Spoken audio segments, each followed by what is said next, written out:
The Food and Drug Administration has confirmed that they have received reports indicating that the energy drink known as 5-Hour Energy could be one of the factors in about 13 deaths over the last 4 years. Now, I want to be absolutely clear. Nothing has been confirmed other than the fact that the FDA has received these reports.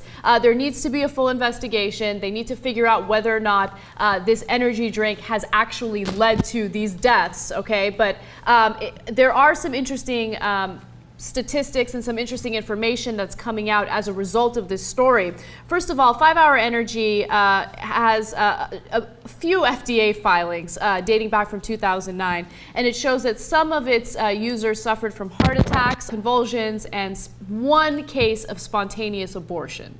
Now, I should note that there are some tricky-pizzicky things happening right now, because 5-Hour Energy is listed as a dietary supplement, but then energy drinks like Red Bull are not. It's considered a food that is regulated by the Food and Drug Administration. When it comes to dietary supplements, the regulations are very different. What happens is the manufacturer of that dietary supplement is responsible for doing all the necessary testing to make sure that that supplement is safe before placing it on the market. However, if the consumers have some sort of adverse effect, that's when the FDA gets involved, and that's when there is an investigation. Okay, here's my general sense of these drinks, right? It's that, come on. Are they gonna have adverse consequences? Look, from my gut, yes, okay? Because if you load something with a tremendous amount of caffeine, it's probably not a good idea to take a lot of them, right? Like, if you take one, are you gonna have a spontaneous abortion? Probably not. Okay, now could it happen? Could one person be particularly susceptible and have a really adverse reaction after one drink? Possibly. But what's going to happen is people are going to abuse it. And then we're going to have issues. Because if you actually take a ton of caffeine at the same time, you can die. That is possible. It's not a 5-Hour Energy thing, it's just a caffeine thing. Now, the company does not disclose the amount of caffeine in each bottle, but a recent article published by Consumer Reports placed that level at about 215 milligrams. That's about 2 cups of coffee. Okay, that's what I was going to say. I have no idea what 215 milligrams are, but okay, 2 cups of coffee, I get it. Yeah, so now 2 cups of coffee, like if you keep pounding that can cause issues, right?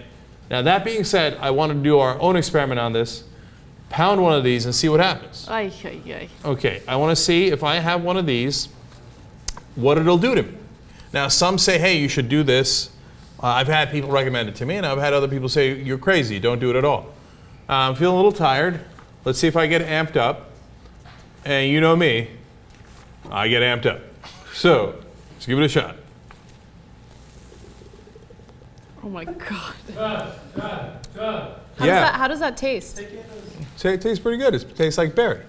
Go ahead and touch it. God, kicked it. Yeah, what's next? Oh, shit, did I hit the monitor? See, already it's causing weird things to happen to me. Oh my God, what's happening? No, okay. Too soon. Too soon. Okay. All right. You know what? Already placebo effect has begun. Oh, jeez. I'm like, oh yeah, you know what? I feel a little spicier. Let's see how it turns out later.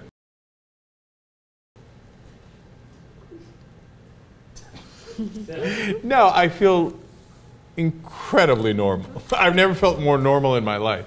Like, I'm not overly tired, I'm not overly excited, I don't have a caffeine buzz. And by the way, for me, that's a big thing because I get, like, caffeine is my drug.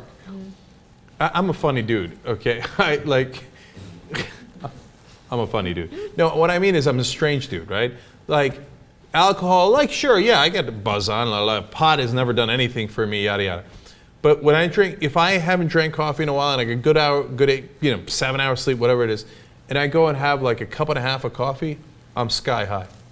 The only thing coffee does for me is it prevents me from getting a headache from caffeine withdrawal.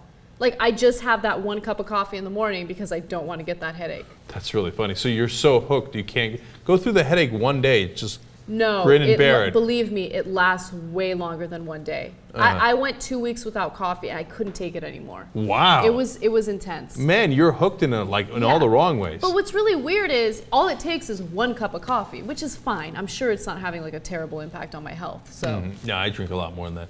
But I'm telling you, man, I get like, and the buzz I get is like a euphoric buzz. Like, isn't life grand? Look at those birds chirping.